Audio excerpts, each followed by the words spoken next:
ദൈവത്തിൻ്റെ അതിപരിശുദ്ധനാമം വാഴ്ത്തപ്പെടുമാറാകട്ടെ.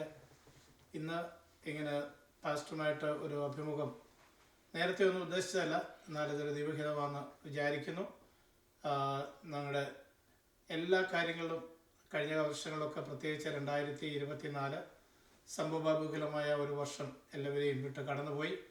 എന്നാൽ 2025 എല്ലാവരും വളരെ പ്രതീക്ഷയോടെ പുതിയ വാതിലുകൾ തുറക്കും എന്നുള്ള പ്രതീക്ഷയോടുകൂടി ആശയോടുകൂടി നാം 2025 പ്രവേശിച്ചിരിക്കുന്നു. കഴിഞ്ഞ കാലങ്ങളിലൊക്കെയും ദൈവകൃപയാൽ അനേക ദൈവദാസന്മാരെ ഇൻ്റർവ്യൂ ചെയ്യാനൊക്കെ നമുക്ക് സാധിച്ചിട്ടുണ്ട്.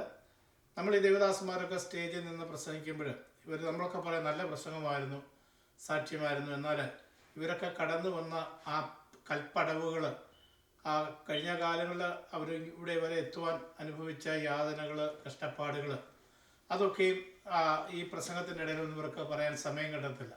ഓരോ ചർച്ചിലും വളരെ പരിമിതമായിട്ടുള്ള സമയങ്ങളാണ് അവർക്ക് വേർതിരിച്ച് കൊടുത്തിരിക്കുന്നത്. ആ സമയം പാലിക്കേണ്ടതുള്ളതുകൊണ്ട് കൂടുതൽ ദേവദാസന്മാരും മെസ്സേജ് പറഞ്ഞ് ആ സ്റ്റേജ് വിട്ടുമാറുന്നതായിട്ടാണ് നാം കണ്ടുവരുന്നത്. എന്നാൽ ഇങ്ങനെയുള്ള അവസരങ്ങൾ, അവർ വന്ന പടവുകൾ, യാതനകൾ, കഷ്ടപ്പാടുകൾ, വേദനകൾ, അവരെക്കുറിച്ച് വ്യക്തിപരമായിട്ടുള്ള കൂടുതൽ അറിവുകളൊക്കെ പ്രദാനം ചെയ്യുവാനാണ് ഇന്ന് ഇങ്ങനെയൊരു ഇൻ്റർവ്യൂസ് ഞങ്ങൾ സംഘടിപ്പിച്ചിരിക്കുന്നത്. അതുകൊണ്ട് ഇനി അല്പസമയം ദേവദാസന് pastor K Samuel, he's from Pathanapuram, അദ്ദേഹത്തിൽ നിന്ന് നമുക്ക് അദ്ദേഹത്തിൻ്റെ സാക്ഷ്യം കേൾക്കാവുന്നതാണ്. ദൈവം നടത്തിയ വഴികൾ, ഇത്രത്തോളം വന്ന വഴികളൊന്നും ഓർത്തിടുമ്പോൾ ഇന്നയോളം നടത്തിയ നാഥ നന്ദിയല്ലാതെ ഒന്നുമില്ല എന്ന് പറയുവാനേ എല്ലാം നമുക്കെല്ലാം സാധ്യമാവുള്ളൂ. ഇനി നമുക്ക് ദേവദാസനെ തൻ്റെ സാക്ഷ്യത്തിനായി ക്ഷണിക്കുന്നു. Praise lord pastor. എൻ്റെ പേര് പാസ്റ്റർ ജോൺ ഐസക്. ദേവദാസൻ്റെ സാക്ഷ്യം കേൾക്കുവാനാണ് ഞങ്ങളുടെ പ്രേക്ഷകരെല്ലാം വളരെ ആകാംക്ഷയോടെ കാത്തിരിക്കുന്നത്. നമുക്ക് തുടങ്ങാം. Praise Lord.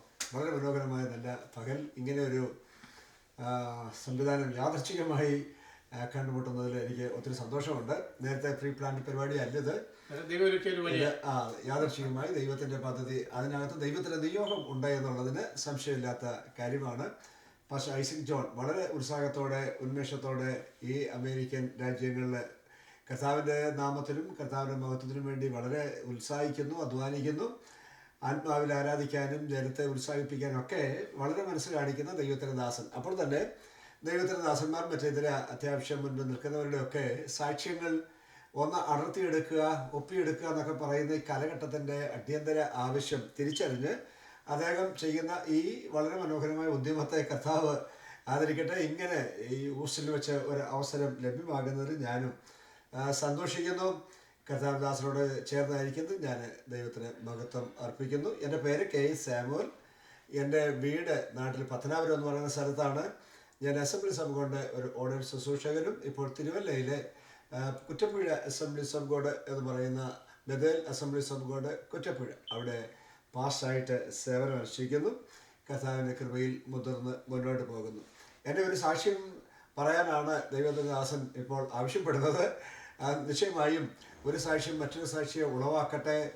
നമ്മുടെ വാക്കുകൾ, നമ്മൾ നടത്തുന്ന വഴികൾ, ദൈവം നമ്മളെ കൊണ്ടുവന്ന വിധങ്ങൾ, വിളിച്ച് വേർതിരിച്ച അനുഭവങ്ങൾ, പലപ്പോഴും നമുക്ക് പറയാനായിട്ട് കഴിയുന്ന അതുല്യമായ അനുഭവം അതാണ്. മറ്റ് എന്തിനേക്കാൾ, ഏതിനേക്കാൾ, എത്ര വലിയ പാരമ്പര്യ പൈതൃകത്തെക്കാൾ നമുക്ക് കർത്താവിൻ്റെ മക്കളായി തീരാൻ കഴിയുന്നു എന്നത് എത്രയോ പ്രശംസനീയമാണ്.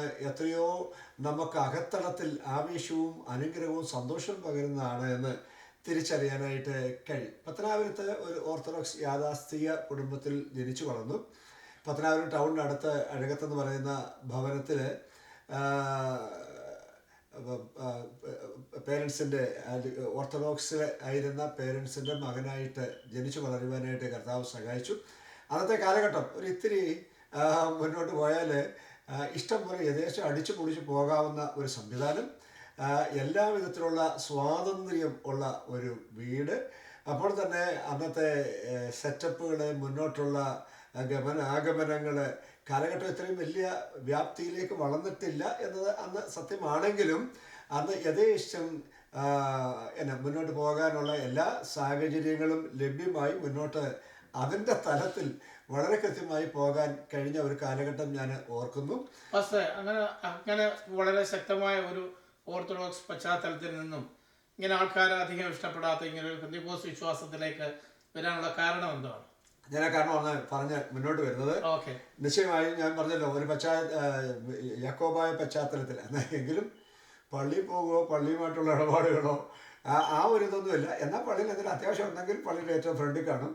പള്ളിക്ക് ഏതെങ്കിലും അത്യാവശ്യ ആവശ്യങ്ങളുണ്ടെങ്കിൽ അതിനകത്ത് മുമ്പിലുണ്ടാകും. തികച്ചും ഒരു പള്ളി ഭക്തനായിരുന്നു. അങ്ങനെ ഉള്ള കാര്യങ്ങൾക്ക്. എന്നാൽ ഈ ഞായറാഴ്ച പോകുന്നതിലോ ഒന്നും വലിയ സന്തോഷമൊന്നും ഉണ്ടായിരുന്നില്ല. കാരണം അങ്ങനെ ഒരു സെറ്റപ്പിൽ കൂടെ മുന്നോട്ട് പോകുന്ന ഒരു സാഹചര്യമായിരുന്നു. അങ്ങനെ പോകുന്ന സമയത്താണ് ഞാൻ BA പഠിക്കുമ്പോഴാണ് പത്തനാപുരം സെൻറ്റ് സ്റ്റീവൻസ് കോളേജിലാണ് ഞാൻ പഠിച്ചത്. പഠനം പത്തനാപുരം സെൻറ്റ് സ്റ്റീവൻസ് ഹൈസ്കൂളിലൊക്കെ ആയിരുന്നു. പത്തനാപുരം ടൗണിലാണല്ലോ ഹൈസ്കൂളൊക്കെ. അവിടുത്തെ പഠനം, അതിനുശേഷം കോളേജിലേക്ക് പഠനം മാറുന്നു. ഡിഗ്രിക്ക് വേണ്ടി കോളേജിലേക്ക് പോകുന്നു. അന്നത്തെ കാലഘട്ടം പറയുമ്പോൾ ഒരിത്തിരി സമരവും അടിയും പിടിയും ഒത്തിരി ഓട്ടവും ചാട്ടവും ഒക്കെ ഉള്ളൊരു കാലഘട്ടമായിരുന്നു അത്. മിക്കവാറും കോളേജുകളൊന്നും ക്ലാസ് ഒന്നും ഉണ്ടാവില്ല, കലാലയങ്ങൾ കൊലാലയങ്ങളായി മാറുന്നു എന്നൊക്കെ പറയുന്ന സാധാരണ ഭാഷ ശരിവെക്കുന്ന ഒരു കാലഘട്ടം കൂടിയായിരുന്നു അന്ന്. അതിലേക്ക് ഒരു മാറ്റം വന്നിട്ടുണ്ടെന്ന്. എന്നാൽ അന്ന് ഇങ്ങനെയുള്ള ചെറുപ്പക്കാർ അല്ലെങ്കിൽ പഠിക്കാൻ പോകുന്നവർ പഠനത്തിന് കോളേജിൽ കയറുമെന്ന് ചോദിച്ചാൽ വളരെ വിരളമായിരുന്നു. ക്ലാസ്സിലേക്ക് എത്തുമെന്ന് ചോദിച്ചാൽ അതും വിരളമായിരുന്നു. പിന്നെന്താ, കോളേജ് ചെല്ലുന്നു, പോകുന്നു, വരുന്നു. അന്ന് പത്തനാപുരം സെൻറ്റ് സ്റ്റീവൻസ് കോളേജ് എന്ന് പറയുമ്പോൾ പത്തനാപുരത്ത് നിന്ന് 5 കിലോമീറ്റർ ദൂരത്ത് മാലൂർ എന്ന് പറയുന്ന സ്ഥലത്താണ്. രാവിലെ ബസ്സിൽ പോയി കഴിഞ്ഞാൽ പിന്നെ തിരിച്ചുച്ചയ്ക്ക് ബസ്സുള്ളൂ. അതുവരെ എന്തായാലും അവിടെ തന്നെ കോളേജ് ഉണ്ടാവണം. അങ്ങനെ കോളേജുമായി ബന്ധപ്പെട്ട് മുന്നോട്ട് പോകുന്ന സമയത്താണ് അന്ന് ഞാൻ പറഞ്ഞു, ദൈവവുമായിട്ട് യാതൊരു ബന്ധമോ വേദപുസ്തകവുമായിട്ട് യാതൊരു അടുപ്പമോ പ്രാർത്ഥന അങ്ങനെയുള്ള അനുഭവങ്ങളായിട്ട് യാതൊരു ബന്ധങ്ങളൊന്നും ഇല്ലാതെ. അതിൻ്റെ പ്രധാനപ്പെട്ട കാരണം എൻ്റെ ഫാദർ ഒരു ഭയങ്കര മദ്യപാനിയായിരുന്നു.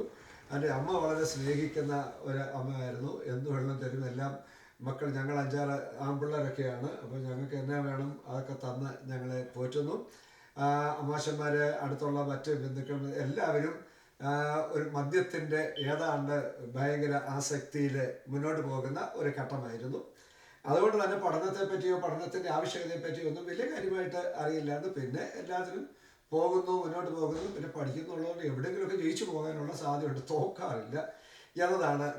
അങ്ങനെ പോകുന്ന സമയത്താണ് ഞാൻ ഈ കോളേജിൽ പഠിക്കുന്ന സമയത്താണ് ഒരു ആത്മീക ചിന്തയിലേക്ക് വരുന്നത്. അങ്ങനെ പറഞ്ഞാലും പോരാ, ഞാൻ പഠിക്കുന്ന സമയത്ത് പത്തനാപുരം സെൻറ്റ് സ്റ്റീവൻസ് കോളേജിലെ മിസ്റ്റർ കോളേജാണ്. ശരീര സൗന്ദര്യ മത്സരത്തിൽ 1ാം സമ്മാനം നേടി 2 വർഷം അവിടുത്തെ മിസ്റ്റർ കോളേജായിരുന്നു. അവിടുത്തെ SFIയുടെ ലീഡറായിട്ടും SFIയുടെ നേതാവൊക്കെ ആയിട്ടും. അപ്പോൾ തന്നെ ആ കോളേജിലെ MGOCSM യാക്കോബായ യുവജനങ്ങളുടെ ആ കോളേജിൽ പ്രസിഡന്റായിട്ടും, അതെ, അപ്പോൾ പത്തനാപുരം ടൗൺ DYFയുടെ പ്രസിഡന്റായിട്ടൊക്കെ അടിച്ചു പൊളിച്ചു പോകുന്ന ഒരു കാലമാണ്. അന്ന് പത്തനാപുരം ടൗണിലാണ് ഞങ്ങളുടെ മാർക്സ് പാർട്ടിയുടെ പാർട്ടി ഓഫീസ്. ആ പാർട്ടി ഓഫീസുമായിട്ടുള്ള അഭേദ്യമായ ബന്ധം, അവിടെ യഥേഷ്ടം പാർക്കാനുള്ള സ്ഥലം, ഇഷ്ടം പോലെ സൗകര്യങ്ങൾ, ഭക്ഷണ സംവിധാനങ്ങൾ. അപ്പോൾ അങ്ങനെയൊക്കെ ഉള്ളതുകൊണ്ട് അവിടെ ഒരു നല്ല കൂട്ടുകെട്ട് അവിടെ ഉണ്ടായിരുന്നു, ഒരു നല്ല ഗ്യാതറിങ്സ്. പത്തനാപുരം ടൗണിൽ അടുത്ത എൻ്റെ വീടെന്നുള്ളതുകൊണ്ട് ഏത് കൊലപാതകത്തേക്കും വേണം വീട്ടിലോട്ട് ഓടിച്ചെല്ലാം, അവിടെ നിന്ന് ഓടി വരാം.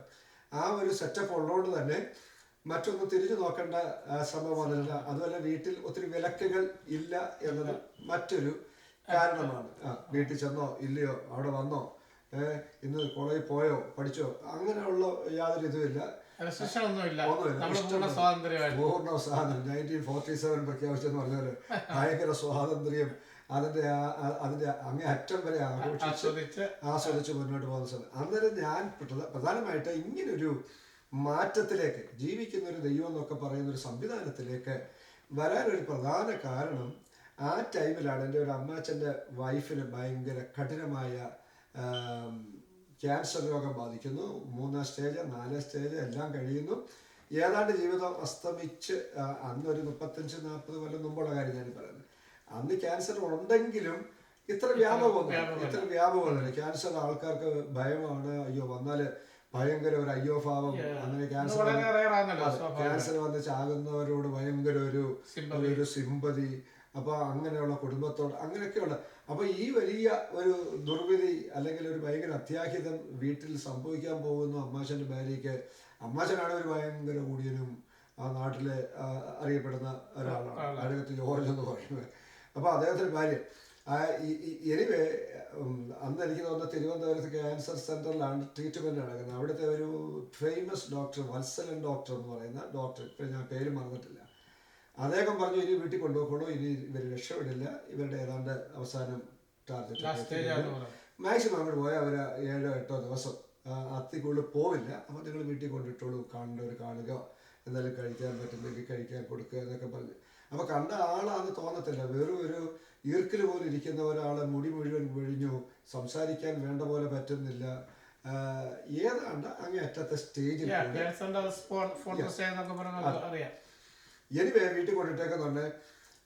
ഒരു ഭയങ്കര അത്ഭുതം, അതാ ഞാൻ ജീവിക്കുന്ന ഒരു ദൈവം ഉണ്ടെന്ന് പറയാനായിട്ട്.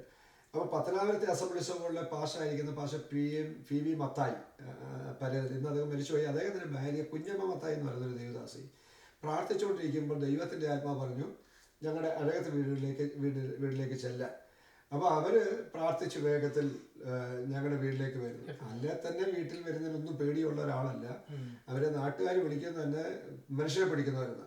അപ്പോൾ ഈ അമ്മാമ്മ വരുന്നത് കണ്ടാൽ തന്നെ ആരും വീട്ടിൽ കയറുന്നില്ല, വീടെല്ലാം അടയ്ക്കും. കാരണം വീട്ടിൽ കയറിയാൽ വീട് കൊണ്ടേ പോവുള്ളൂ. അങ്ങനെ ഒരു നേച്ചർ ഉള്ളത് കൊണ്ട് എനിവേ ഇങ്ങനെ ദൂരെ കിട്ടിയപ്പോൾ, ഒരു വെളിപ്പാടോട്ട് കിട്ടിയപ്പോൾ പിന്നെ പിടിച്ചു നിർത്താൻ പറ്റില്ല. അവർ വീട്ടിൽ വരുന്നു. ഞാൻ എൻ്റെ വീട്ടിൽ കയറി എൻ്റെ അമ്മയോട് സുവിശേഷം പറയുന്നു. എൻ്റെ അമ്മ രക്ഷിക്കപ്പെടുന്നു. അവിടെ നിന്ന് നേരെ അമ്മാച്ചൻ്റെ വീട്ടിലേക്ക് പോകുന്നു. അവിടെ ചെന്ന് ഈ കാഴ്ച കാണുന്നു. അവിടെ ഇരുന്ന് എനിക്ക് തോന്നുന്നു 1-ലധികം മണിക്കൂറുകൾ അവർ വളരെ ശാന്തമായും സ്വസ്ഥമായും പ്രാർത്ഥനാപൂർവം കർത്താവിൻ്റെ ആ നാമത്തെപ്പറ്റി അവിടെ പറയുന്നു, സൗഖ്യമാക്കുന്ന യേശുവിനെ പറ്റി പറയുന്നു. അപ്പോൾ ആ യേശുവിനെ ഈ ക്യാൻസർ പിടിച്ച് ചാകാൻ കിടക്കുന്ന എൻ്റെ അമ്മാച്ചൻ്റെ ഭാര്യയെ സ്വീകരിക്കുന്നു, ഏറ്റെടുക്കുന്നു. അതൊരു ഭയങ്കര ഇൻസിഡന്റ്. ശരിക്കും അവർക്ക് കഞ്ഞി കുടിക്കാനോ ആഹാരം കഴിക്കാനോ ഒന്നും കഴിയാത്തതാണെങ്കിലും ഇത് ഏറ്റെടുക്കാൻ, ദൈവത്തിൻ്റെ വചനം ഏറ്റെടുക്കാനുള്ള ഒരു ഭയങ്കര നിയോഗം, അത് ദൈവകൃപയായിരുന്നു. എനിക്ക് അന്ന് അമ്മാച്ചനൊക്കെ അവിടെ ഉണ്ട്. അവിടെ വെച്ചൊരു 3 ദിവസം പ്രാർത്ഥന നടത്തട്ടെ എന്ന് ചോദിക്കുന്നു. പ്രാർത്ഥിക്കാനുള്ള അനുവാദം അവിടെ കൊടുക്കുന്നു. വ്യാഴം വെള്ളി ശനി 3 ദിവസം പ്രാർത്ഥന നടക്കുന്നു. ഞാൻ ചുരുക്കി പറയാം, ശനിയാഴ്ച ഏതാണ്ട് ഉച്ചയ്ക്ക് ഒരു ഭയങ്കര പ്രാർത്ഥന അവിടെ നടന്നുകൊണ്ടിരിക്കുക. വീട്ടിൽ ഏതാണ്ട് 10-30 പേരേ ഉള്ളൂ. ആ സഭയുമായി ബന്ധപ്പെട്ട് അവർ ഭയങ്കര തീ കത്തുന്ന ആരാധന. അന്നത്തെ ആരാധനയുടെ ഒരു പ്രത്യേകത എന്നൊക്കെ പറഞ്ഞാൽ അങ്ങനെയാണ്, ഇന്നത്തെ സംവിധാനമല്ല. അപ്പോൾ ആ 10-30 പേര് ഒരു തീ കത്തുന്ന ആരാധനയ്ക്കകത്ത് ഈ ദൈവദാസിയുടെ മേലൊരു അഭിഷേകം, ഒരു വലിയ വിടുതൽ, സൗഖ്യം, ഒരു ഒറിജിനൽ ഹീലിംഗ് വന്നിറങ്ങുന്ന ഒരു സംവിധാനം ഞങ്ങൾ കാണുകയാണ്. അപ്പോൾ എൻ്റെ കൂട്ടുകാർ കുറച്ച് പേരുണ്ട്. ഞങ്ങളെല്ലാം ഇത് കണ്ട് ഇവരെന്തായാലും പ്രാർത്ഥിച്ച് കൊല്ലാൻ പോകണല്ലോ, എന്നാൽ പിന്നെ നമുക്ക് അതൊരു വാർത്തയാക്കാമല്ലോ കൊണ്ട് ഞങ്ങളിങ്ങനെ അതിൻ്റെ കൂടെ നോക്കി നിൽക്കുകയാണ്. എന്തായാലും ബന്ധുക്കൂസാർ പ്രാർത്ഥിച്ച് കൊല്ലുന്നവർ, അപ്പോൾ എന്തായാലും ഇവർ രക്ഷപ്പെടത്തില്ല. അപ്പോൾ പിന്നെ ഇവർ പ്രാർത്ഥിച്ച് കൊന്നു, ഇവരുടെ മണ്ടെ തന്നെ നമുക്കൊന്ന് വെച്ച് പിടിപ്പിക്കാം, ഈ സഭയ്ക്ക് എന്തെങ്കിലും ഒരു കേടുണ്ടാകുന്നെങ്കിൽ അത്രയും നല്ല ആവട്ടെ എന്നുള്ള രീതിയിലാണ് ഞങ്ങളുടെ ഒരു നീക്കം. എനിവേ ആ പ്രാർത്ഥനയിൽ അവരെ എഴുന്നേറ്റ് നിന്ന് ദൈവത്തെ സ്തുതിക്കുകയും ആ ക്യാൻസർ എന്ന് പറഞ്ഞ രോഗത്തിന്റെ എല്ലാ സിംറ്റംസിനും അപ്പുറം അത് അന്നേരം അവർക്ക് അങ്ങനെ ഉണ്ടെന്ന് പറയാൻ പോലും പറ്റാത്ത രീതിയിൽ എഴുന്നേറ്റ് നിന്ന് നൃത്തം ചെയ്ത് ദൈവത്തെ സ്തുതിക്കുകയും സ്തോത്രം ചെയ്യുകയും സാധാരണ ഒരു വ്യക്തിയേക്കാൾ അപ്പുറത്ത് ഒരു അസാധാരണമായ ഒരു ആത്മസാന്നിധ്യം, അന്നൊരു വിടുതൽ, ഒരു ഭയങ്കര അത്ഭുത വിടുതൽ. പത്തനാപുരം പ്രദേശം കണ്ട വിടുതലുകളില്, എണ്ണിപ്പറയാവുന്ന വിടുതലുകളില് ഒരു പ്രധാനപ്പെട്ട വിടുതൽ അന്ന് അവിടെ സംഭവിക്കുന്നു. ഇത് ഞങ്ങളെ ചലിപ്പിക്കുന്നു. ദേശം ചലിച്ചു, ദേശത്ത് വന്ന കൂടിയ ആൾക്കാർ ചലിച്ചു. പത്തനാപുരം അസംബ്ലി സഭയുടെ ഒരു ഭയങ്കര മൂവിങ് അവിടെ ആരംഭിക്കുകയാണ്. പിറ്റേ ദിവസം തന്നെ എൻ്റെ അമ്മാച്ചനും ഭാര്യയും ഈ ക്യാൻസർ രോഗിയായ ചാകാൻ കിടന്ന അമ്മാച്ചൻ്റെ ഭാര്യയൊക്കെ ആ ആരാധനയ്ക്ക് പോകുന്നു. അപ്പോൾ അഴകത്ത് കുടുംബത്തിൽ നിന്ന് കുറച്ച് പേർ ആദ്യമായിട്ട് ആരാധനയ്ക്ക് പോകുന്നു പറയുമ്പോഴത്തേക്ക് അതിന് ഭയങ്കര അത് കാണാൻ തന്നെ നാട്ടുകാരത്തിന് കൂടിയിട്ടുണ്ട്. ഞങ്ങൾക്കൊന്നും അത് ഉൾക്കൊള്ളാനായിട്ട് അങ്ങോട്ട് പറ്റുന്നില്ല. ആള് ചത്താലും പോട്ടെ, പന്തക്കോസിൽ പോരുന്നൊരു ചിന്ത അന്നേരം മനസ്സിൽ വന്നോ ഇല്ലയോ എന്ന് ചോദിച്ചാൽ വന്നു. എനിവേ ആ സൺഡേയിൽ അവർ ആരാധനയ്ക്ക് പോകുന്നു. അടുത്ത ദിവസങ്ങളിൽ വീണ്ടും ക്യാൻസർ സെന്ററിൽ ഒന്നുകൂടെ ഒരു സെറപ്പിന് വേണ്ടി ചെല്ലുന്നു. ചെന്നപ്പം മത്സരം ഡോക്ടർ ചോദിക്കുന്നത് എന്ത് സംഭവിച്ചു, ഇവർക്കിപ്പോൾ കുഴപ്പമൊന്നും ഇല്ലല്ലോ. അവിടെ യേശു തൊട്ടു എന്ന് അവർ പറയുകയും യേശു സൗഖ്യമാക്കിയെന്ന് പറയുകയും മത്സരം ഡോക്ടർ പറഞ്ഞു ഇവർക്ക് അങ്ങനെ രോഗമേ ഇല്ല, അത് അങ്ങനെ തന്നെ സംഭവിച്ചിരിക്കുന്നു, യേശു തൊട്ടതാണ്. അങ്ങനെ ഇന്നും അവർ ജീവിച്ചിരിക്കുന്നു. ഏതാണ്ട് 40-ലധികം വർഷമായിട്ട് എന്നും അവർ ലോകത്ത് ജീവിച്ചിരിക്കുന്നു എന്ന് പറയുമ്പോൾ യേശു കൊടുക്കുന്ന ഒരു വിടുതൽ സാധാരണ വിടുതലല്ല. അത് അന്നേരത്തേക്കുള്ളതല്ല, അതൊരു അത്ഭുത വിടുതലാണ്, അതൊരു ഒന്നര വിടുതലായിട്ട് ആ ഒരു ഭയങ്കര ഒരു സൗഖ്യം എന്റെ അകത്തളത്തിൽ, എന്റെ മാത്രമല്ല ഞങ്ങളുടെ ഒരു പറ്റം ചെറുപ്പക്കാരുടെ അകത്ത് അതൊരു വീട്ടുകാരെ നാട്ടുകാരെ ആ ചുറ്റുവട്ടക്കാര് മുഴുവൻ ആൾക്കാർ, അന്ന് പെന്തക്കോസൊക്കെ പത്തനാപുരത്ത് ഉണ്ടെങ്കിലും അങ്ങനെ ഒന്ന് കച്ചു പിടിച്ചു വരുന്നതുകൊണ്ട് ആ ഉള്ള പെന്തക്കോസുകാരെന്നുള്ള നിലയിലാണ് പുതുതായിട്ടൊക്കെ ഇങ്ങനെ വരാൻ തുടങ്ങുന്ന സമയമാണ്. എനിവേ ഒരു ഭയങ്കര പെന്തക്കോസിന്റെ ിലേക്കുള്ള ഒരു ഒഴുക്കിന്റെ ഒരു ആദ്യത്തെ ഒരു ബ്രേക്ക് ത്രൂ സംഭവിക്കുന്നു പറയുന്ന പോലെ ഇതൊരു ഭയങ്കര ബ്രേക്ക് ത്രൂ ആയിട്ട് മാറുന്നു. ഞങ്ങളെ ഒത്തിരി ചെറുപ്പക്കാരുടെ അകത്ത് ഈ ദൈവത്തിന്റെ വചനം എന്ന വിത്ത് വീഴുന്നു. ഞാനും പത്തനാപുരത്തെ മത്തായിച്ചൻ പാസ്റ്റർത്തെ എന്നൊരു ബൈബിള് വാങ്ങുന്നു, ബൈബിള് വായിച്ചു തുടങ്ങുന്നു. അങ്ങനെ യേശു കർത്താവിന്റെ ഭയങ്കര ഒരു സ്പർശനം എനിക്കും തിരിച്ചറിയാനായിട്ട് കിട്ടുന്നു. എൻ്റെ റൂമിനകത്ത് രാത്രിയിൽ യേശു വരുന്നു. അങ്ങനെയാണ് ഞാൻ യേശുവിനെ കണ്ടെത്തുന്നതും. അത് ഞാൻ BA കോളേജ് പഠിച്ചുകൊണ്ടിരിക്കുന്ന സമയത്ത് തന്നെ അതിനോട് ചേർന്ന് ഞങ്ങളുടെ ഒരു പ്രയർ ഗ്രൂപ്പ് എന്ന് പറയുന്നൊരു സംവിധാനങ്ങൾ അന്നാട് പത്തനാപുരം പ്രാന്തപ്രദേശങ്ങളിലൊക്കെ ഉണ്ടായിരുന്നു. പത്തനാപുരം, പിടവൂര്, പുതുവല്, അങ്ങനെ ആ പ്രാന്തപ്രദേശങ്ങളിലെല്ലാം ഒരു പ്രയർ ഗ്രൂപ്പിന്റെ ആവിർഭാവം വളരെ സ്ട്രോങ് ആയിട്ട് ഉളവായി വരുന്ന സമയം കൂടിയാണ് ഈ സമയം. അപ്പോൾ പുതുവലിലുള്ള ഒരു പറ്റം ചെറുപ്പക്കാരാണ് പത്തനാപുരത്തേക്ക് ഇങ്ങനെ ഒരു പ്രയർ ഗ്രൂപ്പ് വരുന്നു. ഞങ്ങളുടെ വീടിൻ്റെ തന്നെ ആ ബേസ് ചെയ്ത് അവിടെ അടുത്ത് അങ്ങനെ ഒരു ഗ്രൂപ്പ് തുടങ്ങി. അപ്പോൾ എന്നെ കൂടെ ആ ഗ്രൂപ്പിലേക്ക് ക്ഷണിക്കുന്നു. അപ്പം ഞാൻ എൻ്റെ കൂട്ടുകാർ ഒത്തിരി പേര് അവിടെ ചെല്ലുന്നു. അപ്പോൾ ആദ്യത്തെ പ്രയറിൽ തന്നെ അവര് അതിൻ്റെ ഒരു ഭാരവാഹികളെ തിരഞ്ഞെടുക്കുന്നുണ്ട്. ഭാരവാഹികളെ തിരഞ്ഞെടുക്കുമ്പോൾ ആ പത്തനാപുരം ടൗൺ പ്രയർ ഗ്രൂപ്പിന്റെ സെക്രട്ടറിയായിട്ട് എന്നെ തിരഞ്ഞെടുക്കുന്നത്. ഞാനത് രക്ഷിക്കപ്പെട്ട ആളല്ല, മറ്റ് സംവിധാനമൊന്നുമില്ല. എങ്കിലും ഒരു ദൈവ നിയോഗം പോലെ ഞാൻ മാറാനായിട്ട് ശ്രമിച്ചെങ്കിലും അവിടെ അങ്ങനെ ആ പ്രയർ ഗ്രൂപ്പിന്റെ ഒരു പ്രസക്തി മാറുന്നു. ദൈവദാസൻ ഏതാണ്ട് 70-80 ചെറുപ്പക്കാര് കൂടുന്നൊരു ഒരു അവലാഞ്ച്, ഒരു മഞ്ഞുമല ഇറങ്ങി വരുന്ന പോലെ ചെറുപ്പക്കാരുടെ ഒരു ഗ്രൂപ്പ് പത്തനാപുരം, അത് പിടവൂരിട്ട് വ്യാപിക്കുന്നു. അത് പിന്നെ ഇവിടെ കടക്കാമണ്ണയ്ക്ക് വ്യാപിക്കുന്നു.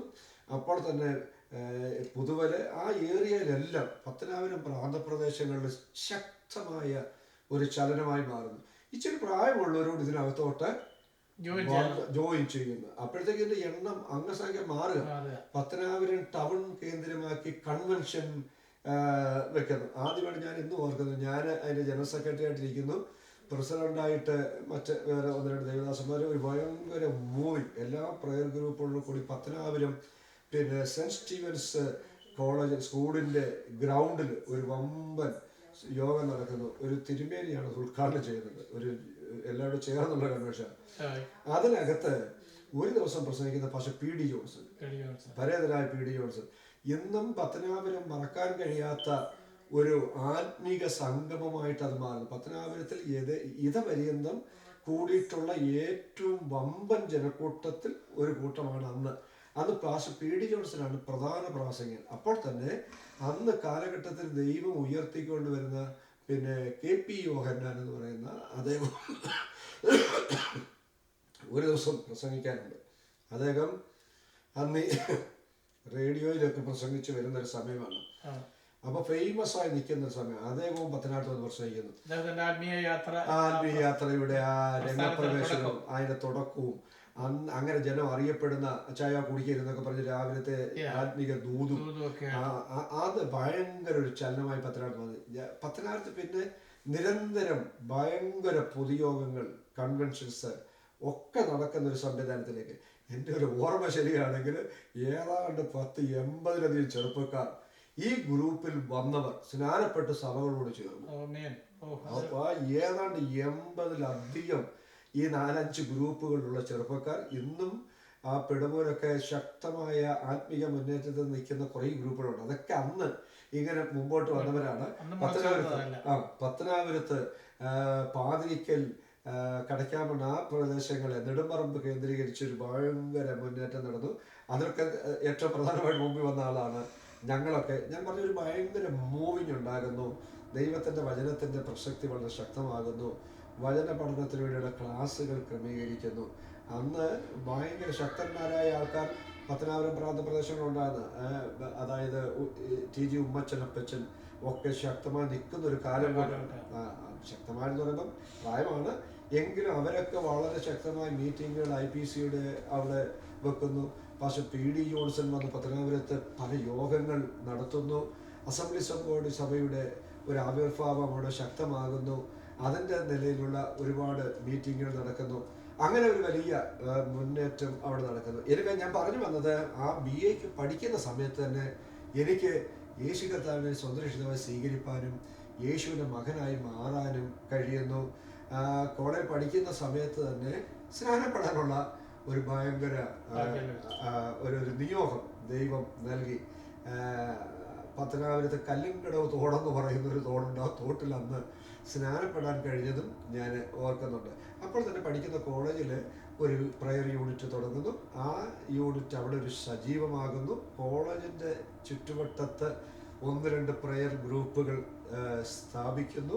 അതും ഒരു ഭയങ്കര ചലനമായി മാറുന്നു. അന്നത്തെ ഒരു ഭയങ്കര മൂവിങ് ആയിരുന്നു ഈ പ്രയർ ഗ്രൂപ്പുകൾ.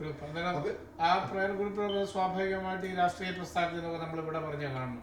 അപ്പോഴത്തേക്ക് നമ്മൾ അതുമായിട്ടുള്ള ആ ഒരു പ്രസക്തിയൊക്കെ മാറി, ആ ബന്ധങ്ങൾ മാറി ഇത്തിരി ആത്മീക ബന്ധങ്ങളിലേക്ക്, ഇത്തിരി മീറ്റിങ്ങുകൾക്ക് പോയി പ്രസംഗിക്കുക, ഇത്തിരി മീറ്റിങ്ങുകൾ പോയി പ്രാർത്ഥനയിൽ ചെന്നെത്തുക, സാക്ഷ്യം പറയുക, അങ്ങനെ തലത്തിലേക്ക് നമ്മുടെ ലൈഫ് മാറി.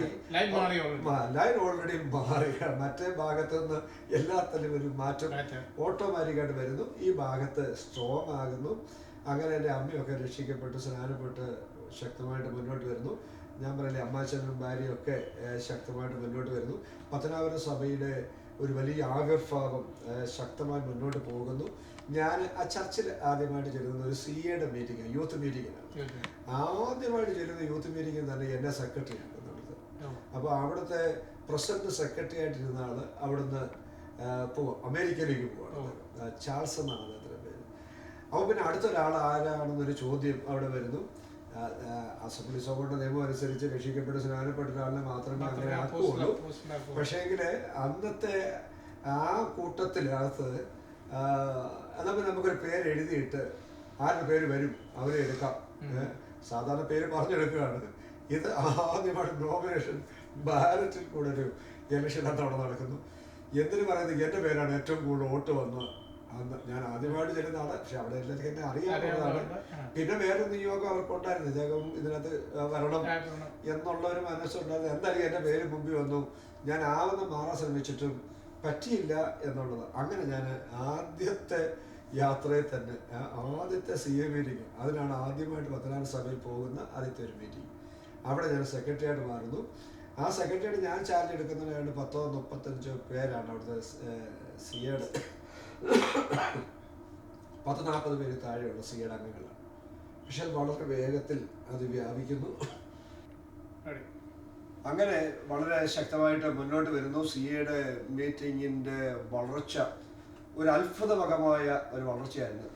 40 പേരിൽ നിന്നത് അടുത്ത 3-4 വർഷം കൊണ്ട് 160-170 പേര് കൂടുന്ന ശനിയാഴ്ച വൈകിട്ട് ഒരു ഭയങ്കര പിന്നെ CA മീറ്റിങ്ങിലേക്ക് മാറുന്നു. ഭർത്താവക്കാർ പലരും വരുന്നു. യാക്കോബയിൽ നിന്ന് ഒരുപാട് ആൾക്കാർ വരുന്നു. നമ്മളുമായി ബന്ധപ്പെട്ട ഒത്തിരി ചെറുപ്പക്കാരെ കിട്ടുന്നു. പിന്നെ സഭയുടെ തന്നെ മൊത്തത്തിൽ തലം ഒരു മാറുന്നു. സഭയുടെ ഒരു ഭയങ്കര വളർച്ചയുടെ ഘട്ടമായി മാറുന്നു. പക്ഷെ P. മത്തായിച്ചൻ്റെ ഒക്കെ ഭയങ്കര ശക്തമായ മുന്നേറ്റം, ആ കുടുംബത്തിൻ്റെ ഭയങ്കര മുന്നേറ്റം, അങ്ങനെയൊക്കെ ഉള്ളൊരു ഭയങ്കര മാറ്റത്തിലേക്ക് പോകുന്നൊരു സമയമായിരുന്നു ആ സമയം. അങ്ങനെയാണ് എനിക്ക് യേശു കർത്താവിനെ കണ്ടെത്തുവാനും പിന്നീട് എൻ്റെ ആ യാത്ര എന്ന് പറയുന്നത് വളരെ വേഗത്തിലായി. പ്രയർ ഗ്രൂപ്പ്, മറ്റ് ഇതര സംവിധാനങ്ങളെ, ആത്മീക കൂട്ടങ്ങൾ, ആത്മീക ഗ്രൂപ്പുകളുമായിട്ടുള്ള ബന്ധങ്ങൾ, അങ്ങനെ ഒരുപാട് കാര്യങ്ങളിലേക്ക്. പിന്നെ ദൈവത്തിൻ്റെ എനിക്ക് പല ജോലികൾ കിട്ടിയതാണ്. ആ ജോലികൾ കിട്ടിയെങ്കിലും ദൈവത്തിൻ്റെ വർക്ക്, കർത്താവിന് പ്രവൃത്തി ചെയ്യണമെന്ന് കർത്താവിൻ്റെ മനസ്സിലുള്ളത് കൊണ്ടും കർത്താവ് എന്നെ പറ്റി അങ്ങനെ കണ്ടതുകൊണ്ടും ഞാൻ അവസാനം ആ ഒരു ഡിസിഷനിലേക്ക് എത്തേണ്ടി വന്നു. എന്നെ അങ്ങനെ നിർബന്ധിച്ചു എന്ന് പറയുന്നതായിരിക്കും ശരി. എനിക്ക് ഇഷ്ടമില്ലാത്തൊരു കാര്യമായിരുന്നു എന്തോ പാസ്റ്റർ മിനിസ്ട്രി എന്നുള്ള ചിന്ത. പക്ഷെ സ്വർഗത്തിലെ ദൈവത്തിൻ്റെ പ്ലാൻ അങ്ങനെ ആയിരുന്നത് കൊണ്ട് ഞാൻ പിന്നെ ബൈബിൾ കോളേജ് പഠനത്തിന് വേണ്ടി തയ്യാറാകുന്നു. പുനലൂർ ബദൽ ബൈബിൾ കോളേജിൽ പോയി പഠിക്കാനായിട്ട് ചെന്നു. അതിൻ്റെയൊക്കെ പേരിൽ ഒത്തിരി പറക്കണം, ഒത്തിരി കാര്യങ്ങൾ, ഒത്തിരി അത്ഭുതകരമായ കാര്യങ്ങൾ നടക്കുന്നുണ്ട്. അങ്ങനെ വേഗത്തിൽ ഞാൻ ആ ഭാഗത്തേക്ക് മുന്നോട്ട് വരുന്ന ഒരു വലിയ ദൈവപ്രവൃത്തിയിലേക്ക് ദൈവം എന്നെ കൊണ്ടുവന്നു. പഠന അനന്തരം പിന്നെ 2-3 പൈനിയർ വർക്കുകൾ ചെയ്യാനുള്ള കർത്താവ് എനിക്ക് അവസരം തന്നു. കേരളത്തിലെ കട്ടപ്പന എന്ന് പറയുന്ന അസംബ്ലീസ് ഓഫ് ഗോഡിന്റെ കട്ടപ്പന ചർച്ച് ഞാൻ HMC ഹൈറേഞ്ചിൽ കട്ടപ്പന എന്ന് പറയുന്ന സ്ഥലത്ത് കോളേജിൽ ബദൽ ബൈബിൾ കോളേജിൽ HMC ടീം പോയതാണ്. പോയ 1 മാസം വർക്ക് ചെയ്തു. വലിയ കാര്യമായിട്ട് ഞങ്ങൾക്കൊന്നും പ്രത്യക്ഷമായ ഒന്നും കാണാൻ പറ്റിയില്ല. അപ്പം ടീം പിരിച്ചുവിട്ടു. എനിക്ക് വീണ്ടും നിൽക്കാനൊരു നിയോഗം വന്നതുകൊണ്ട് അടുത്ത 3 മാസം കൂടെ ഞാൻ അവിടെ നിന്ന് വർക്ക് ചെയ്തു. ആ സമയത്ത് അവിടെ ഉടലെടുത്ത സംഭവമാണ് അസംബ്ലീസ് ഓഫ് ഗോഡിന്റെ കട്ടപ്പനയിലുള്ള ചർച്ച. ഇന്നത് മനോഹരമായ ചർച്ചാണ്. ഹൈറേഞ്ചിലെ വലിയ സഭകളിലെ ഒരു സഭയാണ് അത്. അപ്പോൾ തന്നെ പത്തനാപുരത്ത് കോലഞ്ചേരി എന്ന് പറയുന്ന സ്ഥലത്ത് ഞാൻ ഒരു പൈനിയർ വർക്ക് ചെയ്തു. അതും ഇന്ന് അവിടെ നല്ല മനോഹരമായ ഒരു ചർച്ചായിട്ട് ഡെവലപ്പ് ആയിട്ട് നല്ലൊരു ചർച്ചായിട്ട് അവിടെ ഉണ്ട്. അപ്പോൾ തന്നെ ഞാൻ പിടവൂര് ആദ്യമായിട്ട് പിടവൂര് സഭയുടെ 100 വർഷത്തിന് പഴക്കമുള്ള സഭയിലേക്ക്, അന്ന് 100 വർഷമില്ല, 70 വർഷം ഉണ്ടാവും, അവിടെ ഞാൻ പാസ്സായിട്ട് പോകുന്നു. അവിടെ പാസ്സായിട്ടിരിക്കുമ്പോൾ സമയത്താണ് കൊച്ചിക്കടവ് എന്ന് പറയുന്ന ഒരു സ്ഥലത്തേക്ക് പുതിയൊരു വർക്ക് കൂടെ അതിന്റെ ഒരു കൊല്ലം ജില്ലയില് അവിടെ ഈ പിടവൂർ അസംബ്ലീസ് ഓഫ് ഗോഡ് സഭയുടെ ഒരു ഔട്ട്ലേഷനായിട്ട് കൊച്ചിക്കടവ് എന്ന് പറഞ്ഞ സ്ഥലത്ത് ഒരു വർക്ക് ആരംഭിക്കുന്നു. ഇന്ന് അവിടെ നല്ലൊരു ഗ്രൂപ്പ്, നല്ലൊരു സഭ അവിടെ ഉണ്ട്. അങ്ങനെ പല രീതിയിലുള്ള പൈനിയർ വർക്കുകൾ സ്റ്റാർട്ട് ചെയ്യാനും കർത്താവിൻ്റെ സജീവമായി മുന്നോട്ട് പോകാനൊക്കെ കർത്താവ് അവസരം തന്നു. പിന്നെ അതിൻ്റെ കൂടെ BD ഡിഗ്രി പഠിക്കാനൊരു അവസരം അതിനിടയ്ക്ക് കർത്താവ് തരുന്നു മണക്കാല ഫെയ്ത്ത് തിയോളജിക്കൽ സെമിനാരിയിൽ. അതിൻ്റെ പഠനം കഴിഞ്ഞിട്ട് ഞാൻ 1 വർഷം ചർച്ച് മിനിസ്ട്രി പിടവൂർ ചെയ്ത് കഴിഞ്ഞിരിക്കുമ്പോഴാണ് ബദൽ ബൈബിൾ കോളേജിലേക്ക് എനിക്ക് അധ്യാപകനായിട്ട് ഒരു നിയമനം കിട്ടുന്നു. അങ്ങനെ ഞാൻ 1996 അവസാനം 97 ബദൽ ബൈബിൾ കോളേജിൽ അധ്യാപകനായിട്ട് അവിടെ ചെല്ലുന്നു. ആ അധ്യാപന വൃത്തിയിൽ വളരെ കൃത്യമായിട്ട് മുന്നോട്ട് പോകുന്നു. 18 വർഷത്തോളം അവിടെ അധ്യാപകനായിട്ട് സേവനമനുഷ്ഠിക്കാനും ഒരു നല്ല അധ്യാപകനായിട്ട് ഇരിക്കാനും, ആ അധ്യാപകനായിട്ട് ഇരിക്കുമ്പോൾ തന്നെ കേരളത്തിലുള്ള ഒരുപാട് അനവധി സഭകളിൽ പോയി ശുശ്രൂഷിപ്പാനും മറ്റു മീറ്റിങ്ങുകൾ, കൊച്ചു മീറ്റിങ്ങുകൾ, വലിയ മീറ്റിങ്ങുകൾ, അപ്പോൾ തന്നെ 3-4 മാസം വെച്ച് സഭാ മിനിസ്ട്രി, ഇതൊക്കെ ചെയ്യാനുള്ള ഒരു വലിയ കൃത്യമായ അവസരങ്ങളും ദൈവം തന്നത് ഞാൻ ഓർക്കുന്നു. അതിനിടയ്ക്ക് 2002 ഒരു വലിയ അത്യാഹിതം എനിക്കുണ്ടാകുന്ന ഒരു ഭയങ്കര ആക്സിഡൻറ്റ്, അതുകൊണ്ട് പറഞ്ഞ് ഞാൻ നിർത്താമെന്ന് വിചാരിക്കുകയാണ്. 2002 ഒരു അതിഭയങ്കരമായ ആക്സിഡന്റ് കേരളക്കര മുഴുക്കെ അറിഞ്ഞ, അത് അടൂരിൽ നിന്ന് പുനലൂരോട്ട് പോകുന്നുണ്ട്. പറക്കോടിനും അടൂരിനും മുമ്പ് പറക്കോടിന് മുമ്പ് അടൂർ കഴിഞ്ഞിട്ട് അവിടെ ഒരു സ്ഥലമാണ്, പേര് ഞാൻ കറക്റ്റ്. അവിടെ വെച്ചാണ് ഈ അത്യാഹിതം ഉണ്ടാകുന്നത്. എൻ്റെ കൂടെ പരേതനായ കർത്താവ് പ്രസിഡന്റായ പാസ്റ്റർ PN സക്കറിയായും ഉണ്ടായിരുന്ന യാത്രയാണ്. അദ്ദേഹം അന്ന് തുവയൂർ അസംബ്ലീസ് ഓഫ് ഗോഡിൽ പ്രസംഗിക്കാൻ പോയിട്ട് അദ്ദേഹം അടൂരെത്തുന്നു. ഞാൻ അടൂര് ടൗൺ അസംബ്ലീസ് ഓഫ് ഗോഡിൽ 3 മാസം പാസ്സായിട്ടിരിക്കുന്ന സമയമാണ്. അപ്പോൾ ഞാൻ ആരാധന കഴിഞ്ഞ് എടുക്കുമ്പോഴത്തേക്ക് സക്കറിയ സാർ അവിടെ വരുന്നു. ഞങ്ങൾ രണ്ടുകൂടാണ് ഒരുമിച്ച് എൻ്റെ ബൈക്കിലാണ് യാത്ര ചെയ്യുന്നത്. ആ യാത്ര ഏതാണ്ട് ഒരു 1.5 കിലോമീറ്റർ അപ്പുറത്തേക്ക് പോയില്ല. അതിന് മുമ്പ് തന്നെ ആ വലിയ അത്യാഹിതം സംഭവിക്കുന്നു. ഞങ്ങൾക്കെതിരെ വന്ന ഒരു ബൈക്ക് ഞങ്ങളുമായിട്ട് കൂട്ടി ഇടിക്കുന്നു. സക്കറിയ സാർ പുറകേട്ട് മറിഞ്ഞു പോകുന്നു. പിറ്റേ ദിവസം രാവിലെ അദ്ദേഹം ദൈവസ്ഥലേക്ക് വാങ്ങിപ്പോകുന്നു. ഞങ്ങളെ ഇടിച്ച ആള് സ്പോട്ടിൽ അപ്പോൾ തന്നെ മരണപ്പെട്ടു. അങ്ങനെ 2 പേരും മരിച്ചതിനിടയ്ക്ക് വളരെ അത്യാസന്ന നിലയിൽ ഞാൻ മരിച്ചു എന്ന് ആദ്യത്തെ വാർത്തയൊക്കെ പോകുന്നത് എൻ്റെ ഒരു റൈറ്റ് സൈഡ് മുഴുവൻ തകർന്ന് അബോധാവസ്ഥയിലായിട്ട് ഏതാണ്ട് 3-4 ദിവസം ആയിരുന്ന ഒരു അവസ്ഥയാണ്. ജീവിക്കുമെന്ന് വളരെ ആരും വിശ്വസിച്ചില്ല, ആർക്കും പത്രമാധ്യമങ്ങളെ വാർത്തകളെല്ലാം ശക്തമായ വന്ന വാർത്തയാണ്. എന്തായാലും ആ ആക്സിഡന്റ് എന്നെ വല്ലാതെ വിളിച്ചു. എൻ്റെ ഈ വലത് കണ്ണിനകത്ത് ഏതാണ്ട് 18 സ്റ്റിച്ച്, വളരെ ഭയങ്കരമായ കണ്ണിനകത്ത് 18 സ്റ്റിച്ച്. അപ്പോൾ ആ കണ്ണ് പോയി എന്നാണ് ആദ്യത്തെ ഒരു ഡോക്ടേഴ്സിന്റെ വിലയിരുത്തൽ. വലത് കാലിൻ്റെ ഇതിൻ്റെ മുട്ട് ആ ഭാഗം കൊണ്ട് മുഴുവൻ ചേർത്ത് 48 അധികം സ്റ്റിച്ചും പരിപാടിയൊക്കെ ഉണ്ട്. അപ്പോൾ ഡോക്ടർമാരുടെ വലത് കാലം പോയി എന്നുള്ള നിലയിലാണ് ആദ്യം അവരെ ബദൽ ബൈബിൾ കോളേജിലെ അധ്യാപകനായിരുന്ന അല്ലെങ്കിൽ പലതിനായ പാസ്റ്റർ PS ഫിലിപ്പിനെയും ഐസക് സാറിനെയും അവർ രണ്ടുപേരും തിരുവല്ല പുഷ്പഗിരി മെഡിക്കൽ കോളേജിൽ വരുമ്പോൾ അവരെ വിളിച്ച് പറയുന്നു, ഇദ്ദേഹം ഒരു പക്ഷേ ഇപ്പം മരിക്കില്ല KS സാമുവല്, പക്ഷെ ഒരു കുഴപ്പം, അദ്ദേഹം ഇനി വലത് കണ്ണ് അദ്ദേഹത്തിന് ഉണ്ടാവില്ല, വലത് കാലും ഉണ്ടാവില്ല, കാലുമില്ല കണ്ണുമില്ലാതെ ഒരു ജീവിതമായിരിക്കുമെന്ന്. അപ്പൊ ഇനി മെഡിക്കൽ സയൻസിന് നമ്മളെ പറ്റി ഒരു ഫൈനൽ വാക്ക് പറയാൻ ദൈവം അനുവാദം കൊടുത്തിട്ടില്ല. അതിനപ്പുറത്ത് ദൈവം പ്രവർത്തിക്കാൻ കഴിയുന്ന ഒരു അത്ഭുതവാനായ ദൈവം ജീവിക്കുന്ന ദൈവമാണ്. എനിവേ ഏതാണ്ട് ഒരു 10-30 ദിവസത്തിലധികം അവിടെ കിടക്കുന്നു. അതിനെയൊക്കെ അതിജീവിക്കാൻ, ഓവർകം ചെയ്യാൻ ദൈവത്തിൻ്റെ ഹിതപ്രകാരം, ദൈവത്തിൻ്റെ പ്ലാനും ദൈവത്തിൻ്റെ പദ്ധതി ഒക്കെയാണ്. അങ്ങനെ ഞാൻ മരണത്തെ അതിജീവിക്കുന്നു, ആക്സിഡൻറ്റിനെ അതിജീവിക്കുന്നു, വീണ്ടും ജീവിതത്തിലേക്ക് മടങ്ങി വരുന്നു. അതേ കാലം അതേ കണ്ണ്, അതുമായിട്ടാണ് ഇപ്പോഴും ഞാൻ യാത്ര ചെയ്യുന്നു, സഞ്ചരിക്കുന്നു ഒക്കെ. എന്നുവെച്ചാൽ ദൈവത്തിൻ്റെ പദ്ധതിയിൽ ഉണ്ടായിരുന്ന ദൈവത്തിൻ്റെ പ്ലാൻ കഴിയുന്നത് വരെ നമ്മളെ കാക്കാം എന്ന് പറഞ്ഞാൽ അത് അങ്ങനെ തന്നെ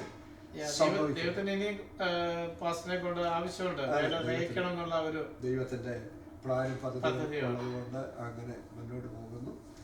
അതിനുശേഷം ബൈബിൾ കോളേജിൽ നിന്ന് ഒന്ന് ഫുൾ ടൈം ചർച്ച് മിനിസ്ട്രിയിലേക്ക് മാറാനുള്ളൊരു നിയോഗം എനിക്ക് ഉണ്ടാവുകയും പ്രാർത്ഥിക്കുകയും ചെയ്തു. ദൈവം അതങ്ങനെ സംഭവിച്ചു. ഇപ്പോൾ തിരുവല്ലയിലെ കുറ്റപ്പുഴ എന്ന് പറയുന്ന സ്ഥലത്ത് ഞാൻ വന്നപ്പോൾ അവിടെ വളരെ ആൾ കുറവുള്ള ഒരു സഭയായിരുന്നു, ആളില്ലായിരുന്നു. വളരെ ആത്മാർത്ഥമായിട്ട് ഉത്സാഹിച്ച് അവിടെ പ്രവർത്തിച്ച് ഇന്ന് ഏതാണ്ട് 100 പേരോളം ആരാധനയ്ക്ക് വരുന്ന ഒരു നല്ല സഭയായിട്ട് ദൈവം തിരുവല്ലയിൽ അതിനെ വളർത്തിക്കൊണ്ട് വരുന്നു. അവിടെ വന്ന് ഇത്തിരി പ്രാർത്ഥിപ്പാനും ഇച്ചിരി ഉത്സാഹിക്കാനും ഇച്ചിരി കഠിന അധ്വാനം ചെയ്യാനൊക്കെ കർത്താവ് ശക്തി ബലവും തന്നു. ഒരു ആത്മനിയോഗത്തോടെ പ്രവർത്തിച്ചു. ഒരു വലിയ മാറ്റം അവിടെ വന്നു. അത് ഷീറ്റ് ഇട്ടിരുന്ന ഒരു ചർച്ചാണ്. അത് പിന്നെ സീലിംഗ് ഒക്കെ ചെയ്ത് നല്ലൊരു ഓഡിറ്റോറിയം പോലെ ആക്കി. അതിൻ്റെ ക്യാമ്പസ്, നല്ലൊരു ക്യാമ്പസാണ്, 70 സെൻറ്റ് വസ്തുവുള്ള നല്ലൊരു ക്യാമ്പസാണ്. അത് മുഴുവൻ ചെടികൾ, മരങ്ങൾ, വൃക്ഷങ്ങൾ, 220-ലധികം മരങ്ങൾ, പ്ലാവ്, മാവ്, ചെടികളെല്ലാം വെച്ച് നല്ല സുന്ദരമായ ക്യാമ്പസാക്കി മാറ്റി. ഇപ്പോൾ അവിടെ ഒരു പാഴ്സനേജിൻ്റെ പണിയും നടന്നുകൊണ്ടിരിക്കുന്നു. പാഴ്സനേജ് ഇല്ലായിരുന്നു, നടന്നുകൊണ്ടിരിക്കുന്നു. അതും വാർത്ത കഴിഞ്ഞു. അതിൻ്റെ പണി ഇങ്ങനെ മുന്നോട്ട് പോകുന്നു. അങ്ങനെ ദൈവത്തിന്റെ കാര്യങ്ങൾ നമ്മൾ പുറമോട്ട് ചിന്തിക്കുമ്പോൾ ഇത് വല്ല നമ്മുടെ ജീവിതത്തിൽ പ്രതീക്ഷിച്ച കാര്യങ്ങളോ പ്ലാൻ ചെയ്തതൊന്നുമല്ല. അങ്ങനെ ഈ ഇവിടെ വരെ എത്തിച്ചപ്പോൾ തീർച്ചയായിട്ടും അതിന്റെ ഉദ്ഘാടനം വളരെ സമീപമായി തന്നെ ഉണ്ടാകുമെന്ന് ഞങ്ങളും പ്രതീക്ഷിക്കുന്നു. തീർച്ചയായിട്ടും നമ്മൾ പണി ഇതുവരെ നിർത്തിയിട്ടില്ല, കണ്ടിന്യൂ ചെയ്തുകൊണ്ടിരിക്കുന്നു. ചെന്ന് അതിന്റെ ഉദ്ഘാടനം ചെയ്യണമെന്നാണ് ചിന്തിക്കുന്നത്. ദൈവം അത് ചെയ്യും. കുടുംബത്തെ കുറിച്ച് എൻ്റെ വൈഫിന്റെ പേര് ബീന. മൂവാറ്റുപുഴ സ്വദേശിയാണ്. ഹോം മേക്കറാണ്. ജോലി ചെയ്യുന്നില്ല. കർത്താവിന്റെ വേലയിൽ വളരെ ശുഷ്കാന്തിയോടെ ഉത്സാഹത്തോടെ കട്ട സപ്പോർട്ടായിട്ട് നിൽക്കുന്നു. പ്രാർത്ഥനയിൽ വളരെ സജീവമായി രംഗത്തുണ്ട്. മക്കൾ 2 പേര്. ഒരു മോൻ ജേക്കബ് സാം, അവന് ഇപ്പോൾ 29 വയസ്സായി. ബൈബിൾ കോളേജ് പഠിച്ചിട്ട് ഇങ്ങനെ നിൽക്കുന്നു. അടുത്ത സ്റ്റെപ്പിലേക്ക് ദൈവം കരം പിടിച്ച് നയിക്കാൻ വേണ്ടി പ്രാർത്ഥനയോടെ ആയിരിക്കുന്നു. അതിനിടയാളാണ് ബ്ലസ്സിമോൾ. മോള് പഠനത്തിന് വേണ്ടി കാനഡയിൽ വന്നു. പഠനം കഴിഞ്ഞു. അവിടെ ഒരു ചെറിയ ജോലിയിൽ മുന്നോട്ട് പോകുന്നു. അതിനിടയ്ക്ക് വിവാഹം കഴിഞ്ഞു. ഇപ്പോൾ മരുമോൻ ജോയൽ അവിടെയുണ്ട്. ബ്ലസ്സിമോളും ജോയലും കാനഡയിൽ. അവരവിടെ ഒരു ചെറിയ സംവിധാനം ഇങ്ങനെ ജോലിയിൽ ഇങ്ങനെ മുന്നോട്ട് പോകുന്നു. കർത്താവിനെ നയിക്കുന്നു. അങ്ങനെ സന്തോഷമായ കൊച്ചൊരു കുടുംബം തിരുവല്ലയിൽ പാർക്കുന്നു, പ്രവർത്തിക്കുന്നു. കർത്താവിനെ ശക്തിയോടെ മുന്നോട്ട് കൊണ്ടുപോകുന്നു. നമ്മൾ വളരെ അത്ഭുതകരമായ ദേവദാസിനെ കുറിച്ച് ആ സാക്ഷ്യം കേൾക്കുവാനിടയായല്ലോ. പ്രത്യേകിച്ച് DYFIയുടെ ഒക്കെ ഒരു സെക്രട്ടറി, ഇന്നൊരു മന്ത്രിയായിരിക്കേണ്ട സ്ഥാനത്താണ് ഇന്ന് ദൈവത്തിൻ്റെ മന്ത്രിയായിട്ട് ദൈവം തിരഞ്ഞെടുത്തിരിക്കുകയാണ്. അല്ലെങ്കിൽ അങ്ങനെ മുന്നോട്ട് വന്നവരൊക്കെയാണ് ഇന്ന് നമ്മുടെ രാഷ്ട്രീയ നേതാക്കന്മാരായിട്ടൊക്കെ വന്നിട്ടുള്ളവർ. ആ സ്ഥാനത്തു നിന്നും ദൈവം തിരഞ്ഞെടുത്ത് വിളിച്ച് വേർതിരിച്ചു എന്ന് പറയുന്ന പോലെ അത്ഭുതങ്ങളിൽ കൂടെ അടയാളങ്ങളിൽ കൂടെ ഒരുപക്ഷെ ഇത് വിട്ടിട്ട് പോകേണ്ട പല സാഹചര്യങ്ങളൊക്കെ ഉണ്ടായിരുന്നിട്ട് അവിടെയൊക്കെയും ദൈവകൃപയിൽ കൈപിടിച്ച് വഴി നടത്തി ഇന്ന് അനേകർക്ക് ജീവിതത്തിന് ശാന്തിയും സമാധാനവും തൻ്റെ സുവിശേഷ പ്രേക്ഷിത വേലയിലൂടെ കിട്ടുന്നുണ്ട് എന്ന് പറയുമ്പോൾ അത് തന്നെ വലിയൊരു കാര്യമാണ്. ഇതൊന്നും നാം സ്വന്തമായി ചെയ്യുന്നതല്ല. ഒരാളെ ദൈവം കണ്ടിട്ടുണ്ടെങ്കിൽ അവരെ ഇതുപോലെ ചെത്തി മിനുക്കിയെടുക്കുവാൻ ദൈവം അനേകർക്ക് അനേകരെ ആ നിലയിൽ നമുക്ക് കാണുവാനായിട്ട് സാധിച്ചിട്ടുണ്ട്. നമ്മൾ വിചാരിക്കുന്ന പോലെ ഒന്നുമല്ല. ഓരോരുത്തർക്കും ദൈവത്തിന് ഒരു ഉദ്ദേശമുണ്ട്. നമുക്കെല്ലാം ഓരോ താലന്ത് തന്നാണ് ദൈവം അയച്ചിരിക്കുന്നത്. അതുകൊണ്ട് നമ്മളെല്ലാവരും, ഞങ്ങളെ കേൾക്കുന്ന എല്ലാവരും ഇതുപോലെ ദേവദാസൻ്റെ സാക്ഷ്യം കേട്ടല്ലോ. ഈ അത്ഭുതകരം ഒരു മനുഷ്യനെ കൊണ്ട് സാധ്യമാകാത്തത്, പ്രത്യേകിച്ച് ഈ സാക്ഷ്യത്തിന് മുൻപന്തിയിൽ നിൽക്കുന്ന ക്യാൻസർ ഭേദമായ ആ കർത്താവിൻ്റെ അതിലൂടെയാണ് ഈ പരിവർത്തനങ്ങളെല്ലാം ഉണ്ടായത്. അപ്പോൾ ആ ഒരു കാരണം ക്യാൻസർ വന്നത് ഇങ്ങനൊരു വലിയ വിടുതലിന് സാക്ഷ്യം വഹിക്കുവാനാണെന്നുള്ളത് ഞങ്ങൾ മനസ്സിലാക്കുന്നു. ദേവദാസനുടെ ഇവിടെ ആയിരിക്കുന്ന സ്ഥാനങ്ങളൊക്കെ ദൈവം ധാരാളമായിട്ട് അനുഗ്രഹിക്കട്ടെ. നാട്ടിൽ ചെന്നാലും അവിടെ കുറ്റപ്പെടുള്ള ദൈവവേലയും കൂടുതൽ ആത്മാക്കൾ ദൈവരാജ്യത്തിന് വേണ്ടി നേടുവാൻ സഹായിക്കട്ടെ എന്ന് പറഞ്ഞുകൊണ്ട് ഞങ്ങളിവിടെ ഉപസംഹരിക്കുന്നു. നിങ്ങളെല്ലാവരെയും ദൈവം ധാരാളമായിട്ട് അനുഗ്രഹിക്കട്ടെ. Thank you. God bless you.